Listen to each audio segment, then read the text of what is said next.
سلام، من سنا و اینجا دیلی چنل منه. خیلی خوش اومدین.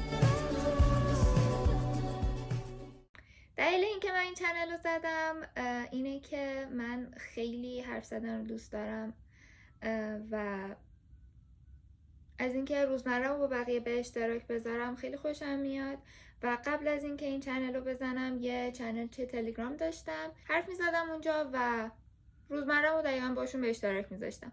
تصمیم گرفتم که این چنل رو بزنم تا یه ذره گسترده تر باشه و همچنین با آدمای جدیدی آشنا بشم و آدمای بیشتری منو بشناسن. خودم بیشتر معرفی میکنم تا بیشتر با هم آشنا بشین.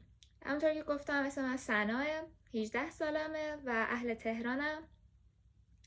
توی رشته طراحی لباس درس خوندم و در حال حاضر دانشگاه نمیرم چون هیچ پلنی براش ندارم فعلا. تصمیم گرفتم امسال به خودم استراحت بدم و برم دنبال کارهایی که بهشون علاقه دارم، مثل شیرینی پزی، سفالگری و طراحی لباس.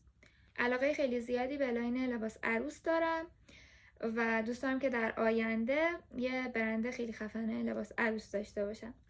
از علاقه‌مندیام میخوام بگم عروسک‌ها خیلی دوست دارم و همونطور که میبینین عروسک‌های مورد علاقه من که اینجا گذاشتم. رنگ مورد علاقه‌ام رنگای پاستلیه، ولی بیشتر از همه بنفش رو خیلی دوست دارم. از طبیعت خیلی خوشم میاد، ولی خیلی اهل سفر نیستم و بیشتر خونه رو ترجیح میدم و دوست دارم که روزم رو توی خونه بگذرونم. آدم اجتماعی هستم اما دایره ارتباطی خیلی کوچیکی دارم و یه سری آدم امن فقط دورمن و آشنا شدن با آدمای جدید یه ذره برام سخته، اما خب دارم روش کار میکنم و یکی از نشونه هاشم دادن این چنل بودش. فصل مورد علاقه من بهار و تابستونه و خیلی گرما رو دوست دارم. تا اینجا همین.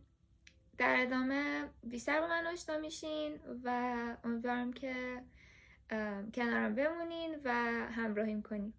خداحافظ.